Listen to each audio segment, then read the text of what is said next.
வணக்கம். நான் உங்கள் ஜோதிட அன்பன் சரவணன் எனும் நக்கீரன்.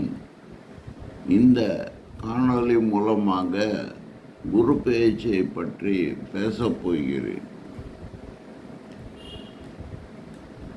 15/5 மே மாதம் 2025 மிதுனத்துக்கு வரும் குரு என்ன செய்யும் ஒவ்வொரு ராசிக்கும் என்பது பற்றி தெளிவான விளக்க உரையை தயவு செய்து அன்பர்கள் கேட்டு பயனடையும்படி கேட்டுக்கொள்கிறேன்.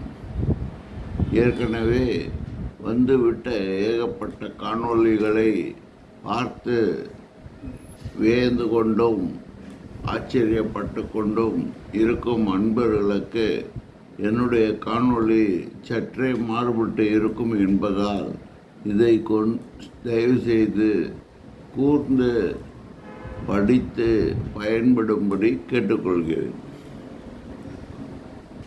முதலில் மேஷராசி அன்பர்களுக்கு இந்த குரு பெயர்ச்சி மிதுனத்துக்கு வருவதால் மேஷத்திலிருந்து அது 3ஆம் வீடாக ஆகிறது. இந்த 3ஆம் வீடு இளைய சகோதரம் மற்றும் தைரியஸ்தானம் ஆகியவற்றை பொதுவாக குறிக்கும். 200க்கு மேற்பட்ட காரகத்துவங்கள் உள்ள ஒவ்வொரு ராசிக்கும் ஏதோ 1-2 ராசிகளை வைத்து கொண்டு பலன்களை நாம் சொல்ல முயற்சி பண்ணுகிறோம். பொதுவான இளைய சகோதரமும் மற்றும் தைரியம், குடும்ப நிம்மதி ஆகியவற்றை சொல்லுமிடமாக இது அமைவதால் ஜாதகர்கள் மேஷராசிக்காரர்கள் மிகுந்த எச்சரிக்கையாக இருப்பது நல்லது. இளைய சகோதரங்கள் பிரிவினையை கேட்டு உபத்திரவம் ஏதாவது செய்தால் அல்லது வம்பு, வழக்கு, வியாஜ்யம் போன்றவைகள் நிலுவையில் இருந்தால் தயவு செய்து அடுத்த 6 மாதத்திற்கு தள்ளி வைக்கும்படி பணிவுடன் கேட்டுக்கொள்கிறேன். குரு பார்க்கத்தான் கோடி நன்மையை தவிர இருக்கும் இடத்தை நன்மை செய்வார் என்று சொல்லவே முடியாது.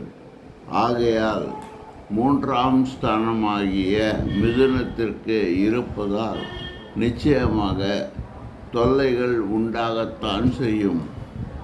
அவற்றை எப்படி சமாளிப்பது என்று பார்த்து கொள்ளுங்கள். பார்க்குமிடமாக குரு மிதுனத்திலிருந்து மேஷ ராசிக்கு 7ஆம் வீடான துலாம், 9ஆம் வீடான தனுசு, 11ஆம் வீடான கும்பத்தை பார்க்கிறது. இவைகள் பொதுவாக வேலையில் இருக்கும் மேஷராசிக்காரர்களுக்கும் உபத்திரவங்களை தருவதற்கு நிச்சயமாக சாத்தியக்கூறுகள் உண்டு. சற்றே கவனக்குறைவாக வேலையை விட்டு வந்துவிட்டால் அவர்களுக்கு பெரும் தொல்லையாக முடியும். இதில் அவர்கள் ஈகோவை பார்க்காமல் சொன்ன வேலையை செய்துவிட்டு வந்தால் நிம்மதியாக இருக்கலாம். 7ஆம் வீடான குடும்பஸ்தானத்திற்கு குரு பார்ப்பதால் நன்மையே, கெடுதல் இல்லை.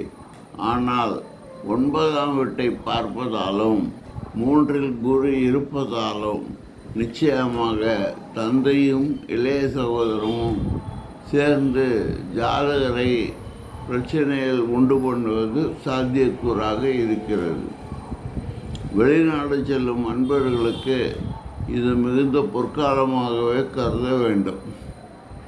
ஏதாவது வாய்ப்பு இருந்தால் போய்விட்டு திரும்பி வருவதற்கு முடியுமே தவிர அங்கே இருக்கும் என்ற எண்ணங்கள் உடையவர்களுக்கு இந்த காலகட்டம் சாத்தியக்கூறு அல்ல. அன்பர்களே, வீடு ஏதாவது இருந்தால் அதை விற்க வேண்டிய நிலைமையில் இருந்தால் அடுத்த 6 மாதத்திற்கோ அல்லது 1 வருடத்திற்கோ தள்ளி போடுவது நல்லது. நல்ல விலைக்கு கிடைக்கும் என்று இந்த காலகட்டத்தில் நாம் எதிர்பார்க்க முடியாது.